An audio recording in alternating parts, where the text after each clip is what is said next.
ನಾ ಇನ್ನೊಂದು ಕ್ವೆಶ್ಚನ್ ಅಪ್ಪ. ಓಕೆ, ಪೆಪ್ಪೆಯಲ್ಲಿ ಹೆಣ್ಮಕ್ಳಿಗೆ ವಿಶೇಷವಾಗಿ ಏನಿದೆ ನೋಡೋದಕ್ಕೆ? ಒಂದಂತೂ ಇದೆ, ನಿನ್ನನ್ನು ಆ ಲುಕ್ಕಲ್ಲಿ ನೋಡೋದು. ಅದಕ್ಕೆ ಸುಮಾರು ಜನ ಹೆಣ್ಮಕ್ಳು ಕಾಯ್ತಾ ಇದ್ದಾರೆ. ಅದು ಬಿಟ್ಟು ಅಂದರೆ ಇವಾಗ ನೀವೆಲ್ಲ ಯೂತ್ಸು ಹಂಗೆ ನಿಂತಾಗ ನಮಗೆ ಅನ್ನಿಸ್ತೀರ ವಾವ್ ಮ್ಯಾನ್ಲಿ ಆಗಿದೆ ಇದು ಅಂತ. So that is again N invitation ಹೆಣ್ಮಕ್ಳಿಗೆ ಬಂದು ನೋಡೋದಕ್ಕೆ. ಇನ್ನೊಂದು ಪಾರ್ಟ್ ಏನು, ಇನ್ನೊಂದು ಪಾರ್ಟ್ ಹೆಣ್ಮಕ್ಳು ನೋಡುವಂಥ ವಿಷಯ ಏನು ಪೆಪ್ಪೆಯಲ್ಲಿ ಸ್ಪೆಷಲಿ? ಇದು ಪರ್ಸ್ಪೆಕ್ಟಿವ್ ಇದೆ ಈ ಸಿನಿಮಾದಲ್ಲಿ. ಅಂದರೆ ತುಂಬ ಸ್ಟ್ರಾಂಗ್ ಕ್ಯಾರೆಕ್ಟರ್ಸ್ ಇದೆ. ಸೊ ಹೀರೋಯಿನ್ ಕ್ಯಾರೆಕ್ಟರು ಎಲ್ಲ ಕ್ಯಾರೆಕ್ಟರ್ಸ್ ಅವ್ರದ್ದೊಂದು ವಿಷಯ ಹೇಳುತ್ತೆ. ಓಕೆ. ಆ್ಯಂಡ್ ಅದೆಲ್ಲ ವಿಷಯಗಳು ಹೀರೋ ರಿಲೇಟೆಡ್ ಇರಲ್ಲ, ಅವ್ರದ್ದೇ ಆದ ಒಂದು ವಿಷಯ ಕೂಡ ಈ ಸಿನಿಮಾದಲ್ಲಿ ಹೇಳ್ತಾರೆ. ಈಗ ಒಂದು ಫೆಮಿನಿಸಮ್ ಬಗ್ಗೆನೂ ಈ ಸಿನಿಮಾದಲ್ಲಿ ಹೇಳ್ತೀವಿ. ಸೊ ಆ್ಯಕ್ಚುಲಿ ಇದು ಎಷ್ಟು ಆ್ಯಕ್ಷನ್ ಇದೆ, ಅಷ್ಟು ಇಮೋಷನ್ಸ್ ಇದೆ, ಆಮೇಲೆ ಅಷ್ಟು ವಿಷಯ ಕೂಡ ಇದೆ. ಯಾಕಂದರೆ ನಾನು ಕೇಳ್ಪಟ್ಟಿದ್ದು ಹೆಣ್ಮಕ್ಳಿಗೆ ಇಷ್ಟ ಆಗೋ ಥರ ಮತ್ತು ಹೆಣ್ಮಕ್ಳ ಪರವಾಗಿ ಒಂದಷ್ಟು ಸ್ಕ್ರಿಪ್ಟಲ್ಲಿ ಡಿಸೈನ್ ಆಗಿದೆ ಅಂತ ಕೇಳಿಸ್ಕೊಂಡೆ. ನನಗದು ಖುಷಿ ಅನ್ನಿಸ್ತು. ಸೊ ಹಂಗಾಗಿ ನೀನು ಆ ಹೆಣ್ಮಕ್ಳನ್ನ ಒಂದಷ್ಟು ವಿಷಯ ಇದೆ ಅಂತ you can invite them inside ಅಲ್ಲ, ಬೋಲ್ಡ್ಲಿ ಬಂದು ನೋಡಿ. 100% ಅವ್ರಿಗೂ ಅಂತಾನೆ ಕೆಲವು ವಿಷಯ ಇಟ್ಟಿದ್ದೀವಿ ನಾವು. ಅವ್ರಿಗೂ ಒಂದಷ್ಟು ಪಾಯಿಂಟ್ಸ್ ಗ್ಯಾರಂಟಿ ಸ್ಟ್ರೈಕ್ ಆಗುತ್ತೆ. ಅಂದರೆ ಅವ್ರ ಪರವಾಗಿ, ಅವ್ರ ಬಿಹಾಫು, ಅವ್ರ ಪರ್ಸ್ಪೆಕ್ಟಿವ್ ಅಲ್ಲಿ, ಅವ್ರ ದೃಷ್ಟಿಕೋನದಲ್ಲಿ ಒಂದಷ್ಟು ವಿಷಯಗಳು ಹೇಳಿದ್ವಿ. ಸೊ ಇಲ್ಲಿ ಆಲ್ಮೋಸ್ಟ್ ಇಬ್ಬರು ಮೇನ್ ಫೀಮೇಲ್ ಕ್ಯಾರೆಕ್ಟರ್ಸ್ ಇದೆ. ಸೊ ಅವ್ರದ್ದು ಒಂದೊಂದು turning points of the story. ನಮ್ದು ಹೀರೋಯಿನ್ ಇರ್ಬೋದು ಕಾಜಲ್ ಕುಂಡರು, ಆಮೇಲೆ ಇನ್ನೊಬ್ರು ಆಂಟಾಗನಿಸ್ಟ್ ಮಾಡಿದ್ದಾರೆ ಇವರು ಮೇದಿನಿ ಅಂತ. ಸೊ ಇಬ್ರು ಮೇನ್ ಫೀಮೇಲ್ ಕ್ಯಾರೆಕ್ಟರ್ಸ್. ಸೊ ಅವ್ರದ್ದು ಕ್ಯಾರೆಕ್ಟರ್ಸ್ ಫುಲ್ ಒಂದು ಫೀಮೇಲ್ ಫೆಮಿನಿಸಮ್ ದೃಷ್ಟಿಕೋನದಲ್ಲಿ ಇರುತ್ತೆ. ಆಮೇಲೆ ನಾವು ನಾರ್ಮಲ್ ಆಗಿ ಜನರಲ್ ಆಗಿ ಎಲ್ಲ ಸಿನಿಮಾಲಲ್ಲ, ಮೋಸ್ಟ್ ಆಫ್ ದ ಸಿನಿಮಾಲ್ ಹೇಗಾಗುತ್ತೆ ಅಂದರೆ ಎಲ್ಲ ಕ್ಯಾರೆಕ್ಟರ್ಸು ಬಂದ್ಬಿಟ್ಟು ಒನ್ ಸೆಂಟ್ರಿಕ್ ಮೇನ್ ಪ್ರೊಟಾಗನಿಸ್ಟ್ ಯಾರು ಇರ್ತಾರೆ ಅವ್ರ ಕತೆಗೆ ರಿವಾಲ್ವ್ ಆಗ್ತಿರುತ್ತೆ. ಸೊ ಇದ್ರಲ್ಲಿ ಹೆಂಗಂದ್ರೆ ಎಲ್ಲ ಕ್ಯಾರೆಕ್ಟರ್ದು ಒಂದೊಂದು ವಿಷಯ ಇದೆ.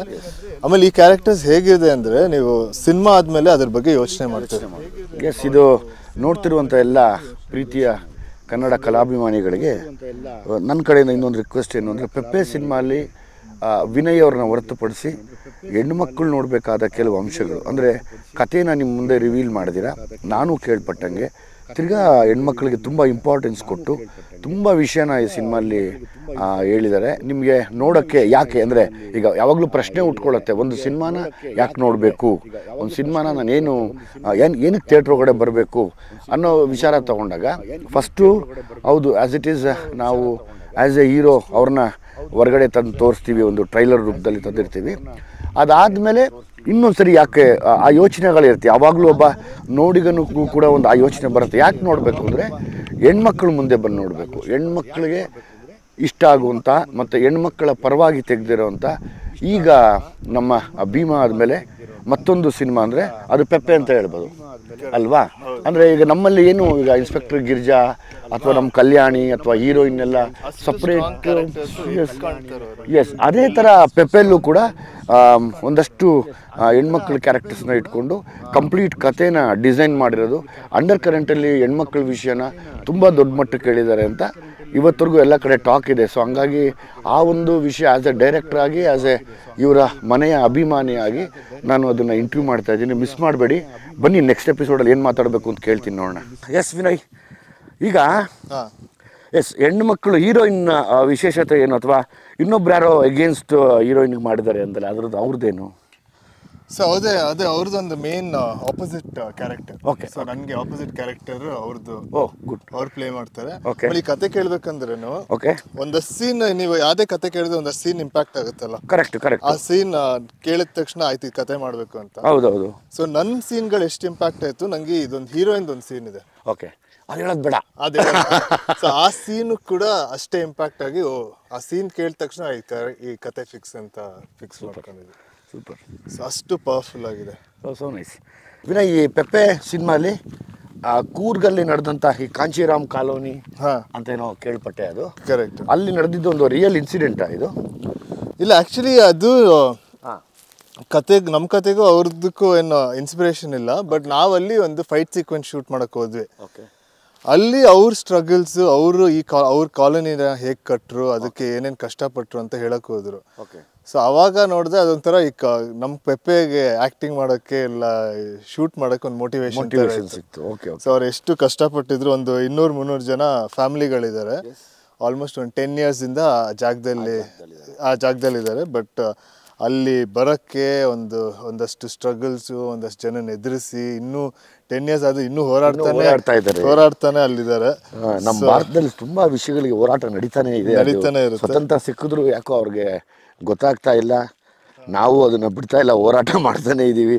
ಖುಷಿ ಆಗತ್ತೆ. ಅಂದರೆ ಅಗೇನ್ ತಿರ್ಗಾ ಪೆಪ್ಪೆ ಸಿನಿಮಾ ಮೂಲಕ ಎಲ್ಲ ಮಡಿಕೇರಿಯ ಎಲ್ಲ ಪ್ರೀತಿಯ ಸಿನಿಮಾ ಅಭಿಮಾನಿಗಳಿಗೆ ಸಿನಿಮಾ ನೋಡಿ ಅಂತ ಕೂಡ ಇದರಿಂದ ನಾವು ಇನ್ವಿಟೇಷನ್ ಕೊಡ್ಬೋದಲ್ಲ. ಕರೆಕ್ಟ್. ಆಮೇಲೆ ಆ ಕಾಲೋನಿಯಲ್ಲಿ ನಾವೆಲ್ಲ ಶೂಟ್ ಮಾಡಿದ್ವಿ. ಸೊ ಅಲ್ಲಿ ಒಂಥರ ಕೋ ಎಕ್ಸಿಸ್ಟಿಂಗ್ ಆಗಿ ಮಲಯಾಳದವರು, ಉರ್ದು ಮಾತಾಡೋರು, ತಮಿಳ್ ಮಾತಾಡೋರು, ತೆಲುಗು ಮಾತಾಡೋರು, ಕನ್ನಡ ಮಾತಾಡೋರು ಎಲ್ಲರೂ ಒಟ್ಟಿಗೆ ಸ್ಟೇ ಮಾಡ್ತಿದ್ದಾರೆ. ಸೊ ಆಮೇಲೆ ಅದು ಆ್ಯಕ್ಚುಲಿ ಕುವೆಂಪು ಅವ್ರು ಬರೆದಿರೋದು ಸರ್ವ ಜನಾಂಗದ ಶಾಂತಿಯ ತೋಟ. ಆಗಲ್ಲ, ಅದೆಲ್ಲ ಹಂಗಂಗೆ ಬಿಟ್ಟು ಹೋಗಿದ್ದಾರೆ. ಖುಷಿ ಅನ್ಸುತ್ತೆ. ಯಾಕೋ ಭೀಮಾ ಸಿನಿಮಾಗೆ ತುಂಬಾ ಹೋಲಿಕೆಗಳಾಗ್ತಾ ಇದೆ. ಕರೆಕ್ಟ್. ಸಾಕಷ್ಟು ವಿಷಯಗಳು, ಸಿನಿಮಾಗಳು, ಇಂಟೆನ್ಷನ್ಗಳು ಎಕ್ಸಾಕ್ಟ್ಲಿ ಒಂದು ಹೋರಾಟಕ್ಕೆ ನಿಂತಿರೋ ಒಂದು ಯುವ ಪೀಳಿಗೆ ಜೊತೆ ಒಂದು ಸಿನಿಮಾ ಆಗಿದೆ ಅಂತ ನನ್ನ ಏನೋ ಒಂದು ಜಡ್ಜ್ಮೆಂಟ್ ಅನ್ನಿಸ್ತಾ ಇದೆ. ಖುಷಿ ಅನಿಸುತ್ತೆ. ಯಾಕಂದರೆ ಇವತ್ತು ನಾವೇನು ಮಾಡಿದ್ದೀವಿ, ಸಿನಿಮಾನ ಎಲ್ಲ ಕಡೆ ತೊಗೊಂಡೋಗಿ ಎಲ್ಲ ಡಿಸ್ಟ್ರಿಕ್ಟಲ್ಲಿ ಮಾಡ್ತಾಯಿದ್ದೀವಿ. ಫಾರ್ ಎಕ್ಸಾಂಪಲ್ ಈಗ ಮಡಿಕೇರಿಗೆ ಹೋಗಿರೋದಿರ್ಬೋದು. ಮಡಿಕೇರಿಯಲ್ಲಿ ಯಾವಾಗಲೂ ನಾವು ಅವರು ಸಖತ್ತಾಗಿ ಆ ಡ್ಯಾನ್ಸ್ ಮಾಡೋದೇ ನೋಡ್ತಾ ಇರ್ತೀವಿ. ಅದಾದಮೇಲೆ ಮಡಿಕೇರಿ ಕಡೆ ಹೋದರೆ ಆಲ್ಮೋಸ್ಟ್ ಎಲ್ಲ ಜವಾನ್ಸ್ ಇದ್ದಾರೆ, ಅಲ್ಲಿ ಕ್ಯಾಪ್ಟನ್ಸ್ ಇದ್ದಾರೆ, ನಮ್ಮ ಇಂಡಿಯನ್ ಆರ್ಮಿಲಿ ಸೇವೆ ಮಾಡ್ತಿರೋಂಥ ದೊಡ್ಡ ದೊಡ್ಡ ಇವರಲ್ಲಿ ಆರ್ಮಿ ಸೋಲ್ಜರ್ಸ್ ಸಮೇತ ಅಪ್ ಟು ದ ಮಾರ್ಷಲ್ವರೆಗೂ ಇದ್ದಾರೆ. ಫಾರ್ ಎಕ್ಸಾಂಪಲ್ ಮಾರ್ಷಲ್ ಕಾರ್ಯಪ್ಪ ಕೂಡ ಅದೇ ಜಾಗದಿಂದ ಬಂದಿರೋರು. ನಾವು ಕೂರ್ಗೆ ಎಂಟ್ರ್ ಆಗ್ತಾನೆ ಅದನ್ನು ಕಾಣ್ತೀವಿ. ಸೊ ಅಗೇನ್ ಈ ಒಂದು ಇಂಟರ್ವ್ಯೂಲಿ ಮತ್ತೆ ಇನ್ನೊಂದು ಸತಿ ನಾವು ನಮ್ಮ ಜನತೆ ಒಟ್ಟಿಗೆ ಮಡಿಕೇರಿ ಜನ ಕೂಡ ಈ ಸಿನಿಮಾನ ನೋಡ್ಬೋದು ಅಂತ ನಾನು ಪ್ರೀತಿಯಿಂದ ಕೇಳ್ಕೊತೀನಿ. ಬನ್ನಿ ಈ ಸಿನಿಮಾ ನೋಡೋಣ ಅಂತ. ಬೆಂಗಳೂರಲ್ಲಿ ಸುಮಾರು ಜನ ನನಗೆ ಮೊನ್ನೆ ಮಡಿಕೇರಿಯಲ್ಲಿ ಇಬ್ಬರು ಕಪಲ್ಸ್, ಒಬ್ಬರು ಕಪಲ್ ಅಂದರೆ ಗಂಡ ಹೆಂಡತಿ ಇಬ್ಬರು ನಾನೊಂದು ಕಡೆ ಹೋಗ್ತಿದ್ದೆ ಟ್ರೈನಲ್ಲಿ. ಬಹುಶಃ ನೀವು ಆ ಇಂಟರ್ವ್ಯೂನ ನೋಡ್ತಾ ಇದ್ದರೆ ನೀವು ಮನೆ ಖಾಲಿ ಮಾಡಿಕೊಂಡು ಇನ್ನೊಂದು ಏರಿಯಾಗೆ ಶಿಫ್ಟ್ ಮಾಡೋಕ್ಕೆ ಟ್ರೈನಲ್ಲಿ ಬರ್ತಿದ್ರಿ, ನೀವು ಮಡಿಕೇರಿ ಅಂತ ಹೇಳಿದ್ರಿ. ಸೊ ಹಂಗಾಗಿ ನೀವು ಈ ಸಿನಿಮಾನ ನೋಡಲೇಬೇಕು. ನಿಮ್ಮ ಜೊತೆ ಇರುವಂಥ ಎಲ್ಲ ಮಡಿಕೇರಿ ಜನತೆ ಬೆಂಗಳೂರಲ್ಲಿ ಏನು ನೆಲೆಸಿದ್ದೀರಾ, ನೀವು ಕೂಡ ಪೆಪ್ಪೆ ಸಿನಿಮಾ ನೋಡಬೇಕು ಅಂತ ಕೇಳ್ಕೊತೀನಿ.